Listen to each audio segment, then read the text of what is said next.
Welcome to this explainer.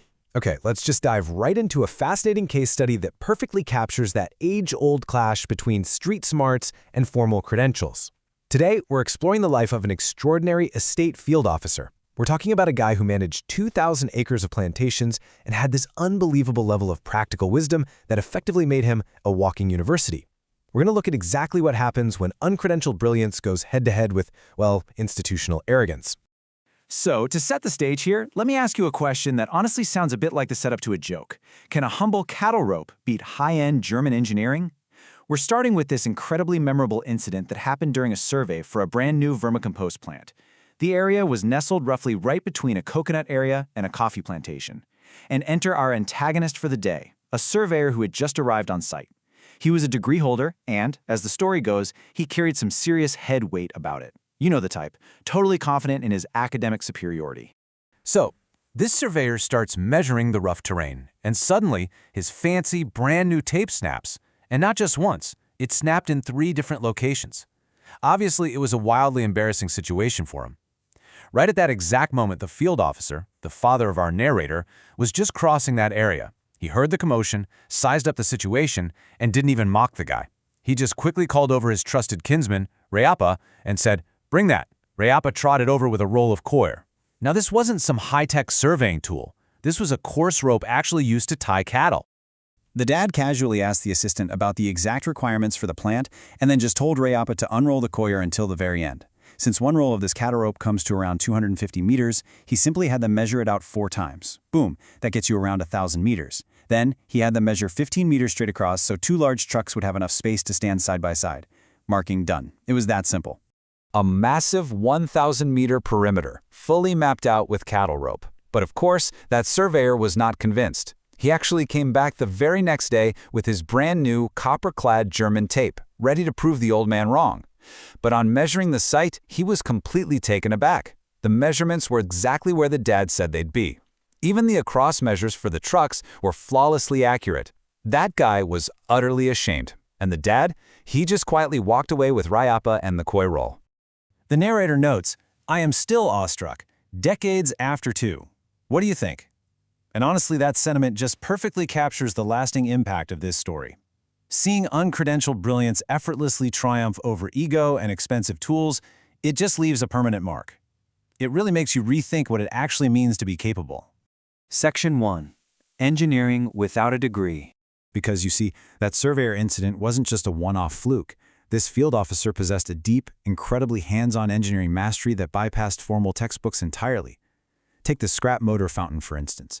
The managing director of the estate had this grand vision to build a water fountain right at the entrance. The catch, the entrance was this tiny 10 by 10 foot space with absolutely no place for water drainage. On paper, it looked like an impossible, highly expensive headache. But the field officer just calmly walked onto the site. He immediately salvaged a 2-horsepower submersible motor that had been marked for scrap in the coconut plantation. He then ordered a mason to build a 5,000-liter tank right there in that narrow space. By dropping the scrap motor directly into the middle and wiring it up, he created a stunning, completely self-contained fountain setup. Within hours, the impossible was done, and he completely bypassed the need for any complex drainage systems.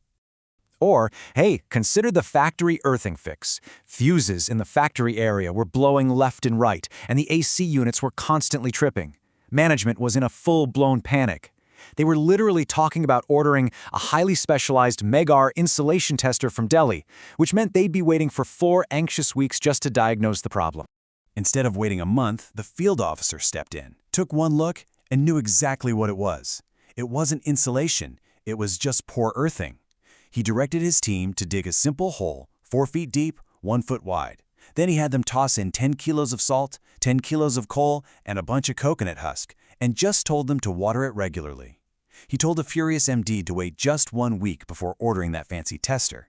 Well, a week passed, no blown fuses. The electrical issue was permanently fixed with salt, coal, and pure field wisdom. Section 2. Sensory and Situational Intelligence.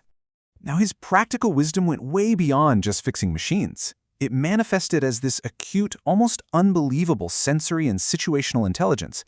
I mean, look at these feats.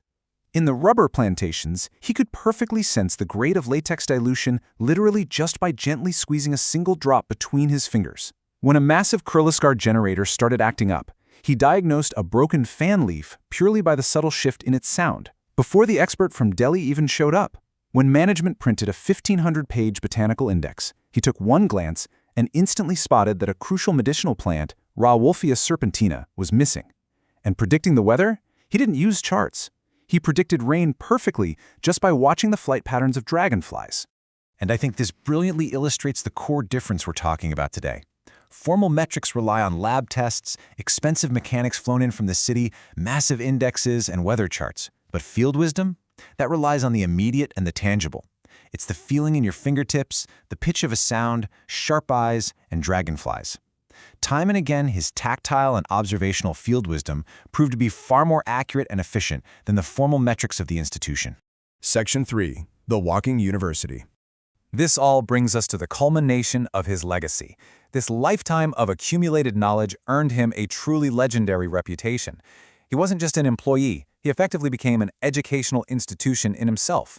He was the literal embodiment of a walking university, a living archive of practical intelligence and situational depth acquired entirely through hands-on, experiential wisdom rather than formal schooling. He saw potential where others saw scrap, and he commanded immense respect just by quietly proving his competence every single day. As we wrap up this explainer, I want to leave you with this final, really provocative thought.